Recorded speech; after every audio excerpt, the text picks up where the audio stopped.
आज मैं बता रही हूँ आपको बनारसी फैब्रिक पे ट्राउज़र किस तरह हम बनाएंगे।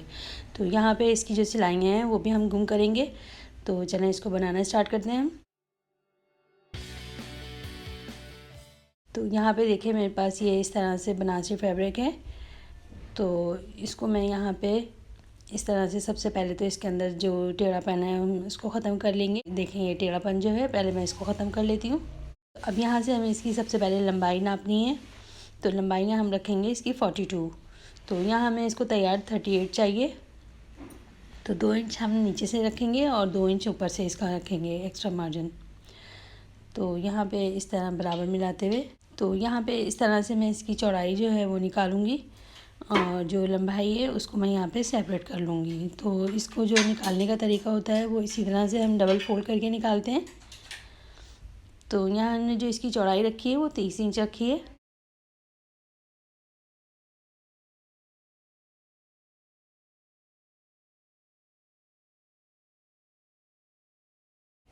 तो ये हमारे दोनों पार्ट हैं, फ्रंट और बैक, यानी दोनों टांगों के।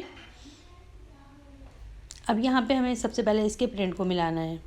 तो यहाँ हम इसके प्रिंट को एक जैसा मिला लेंगे और मिलाने के बाद इसको इस तरह से दोबारा से हम डबल करेंगे और डबल करने के बाद यहाँ पे मैं इसको पिनअप कर लेती हूँ। तो यहाँ सब तरफ से हमने इसको पिनअप कर लिया है। तो अब यहाँ पे हम इसके आसन का निशान लगाएंगे। तो आसन यहाँ रखूँगी मैं 17 इंच। तो 17 इंच पे इस तरह ये मार्क कर लेंगे और यहाँ पे ये इस तरह से हमारा मोड़ने का मार्जिन होगा। तो यहाँ पे 13 इंच का इस तरह से निशान लगाऊंगी मैं। तो हमने यहाँ पे 13 इंच की चौड़ाई रखी है और यहाँ पे 2 इंच की इसमें लूजिंग देंगे। तो ये हमारा आसन हो जाएगा इस तरह से 17 इंच का। अब यहाँ से पाँचा लेंगे हम।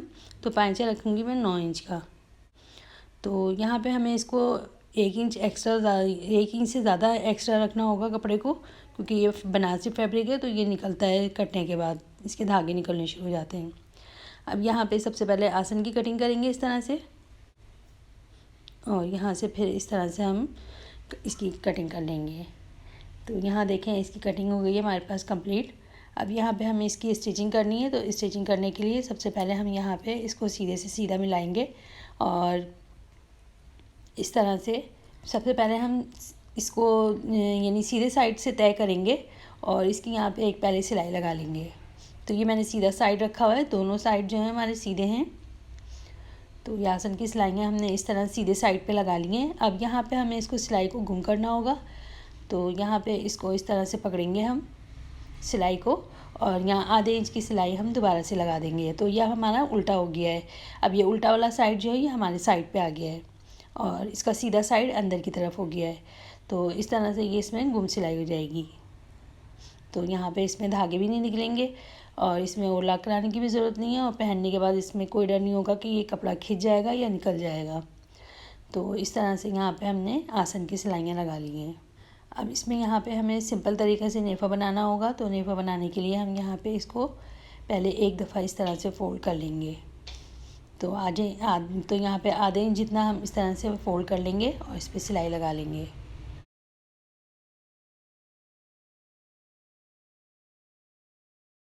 तो ये देखें हमारे इस तरह से हमने इसको पहले ऊपर जो नेफे वाला साइड है उसको पहले हमने आधे इंच का इस तरह से मोड़ लिया है ताकि इसके धागे निकलने बंद हो जाएं, क्योंकि बनारसी फैब्रिक है इसके धागे बहुत ज़्यादा निकलते हैं कटने के बाद। अब इसी तरह यहाँ से हम इसके पाँचों को भी इस तरह से फ़ोल्ड कर लेंगे। तो एक दफ़ा इस तरह से हम फ़ोल्ड कर लेंगे और उसके बाद फिर हम दोबारा से इसको जो हमारा साइज़ है साइज़ के अकॉर्डिंग इसको तैयार कर लेंगे। तो अब यहाँ से इस तरह हम पाँचों को, तो हमने यहाँ पे 2 इंच का मार्जिन रखा था मोड़ने का, तो आधा इंच हमने मोड़ दिया। अब हमारे पास यहाँ पे 1.5 इंच मोड़ना है इसको।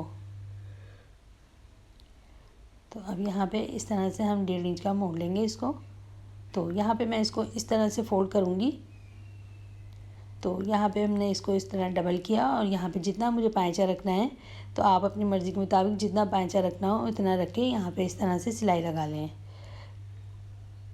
तो अब यहाँ पे हम इस तरह से इसको फ़ोल्ड करके जब सिलाई लगाएंगे तो इसकी साइड की सिलाई भी हमें नज़र नहीं आएगी, वो भी गुम हो जाएगी। यानी पाँचे के पास से नीचे से कोई कपड़ा नज़र नहीं आएगा हमें। तो यहाँ से इस तरह से इस पाँचे को भी फ़ोल्ड कर लेते हैं। तो अब यहाँ पे आप चाहें तो तुरपाई करें या सिलाई लगा लें, तो यहाँ मैं सिलाई लगा लेती हूँ।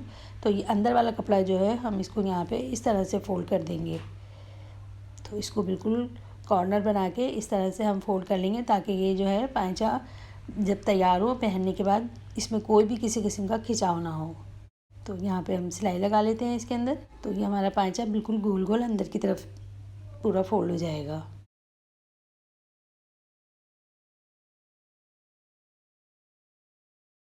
तो ये देखें, इस तरह मैंने पायचे को भी फ़ोल्ड कर लिया है और ये साइड की सिलाई भी लगा ली है।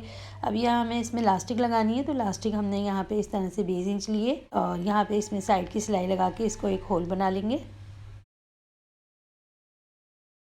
अब इसको यहाँ पे हम इस तरह से रखेंगे और ये बिल्कुल आराम से यहाँ पे लग जाएगा। तो सिलाई हमें लास्टिक पे नहीं रखनी है, लास्टिक से बिल्कुल नीचे उतार के रखनी है। तो अब यहाँ पे इसमें बिल्कुल बराबर हम सिलाई लगा लेंगे। तो सिलाई लगानी भी हमारे पास यहाँ आसान हो गई है। अब यहाँ पे देखें, इस तरह से लास्टिक लगाने के बाद जब हम इसको इस तरह से स्टिच करेंगे तो ये हमारा पूरी चुनें जो हैं एक बराबर की हो जाएंगी।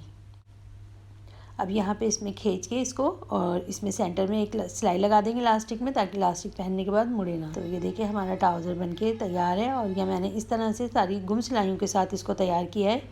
तो ये बनारसी फैब्रिक को जब हम इस तरह तैयार करते हैं तो इसके धागे भी नहीं निकलने चाहिए, तो इसकी सिलाइयाँ इस तरह से आनी चाहिए। तो ये देखें तैयार है।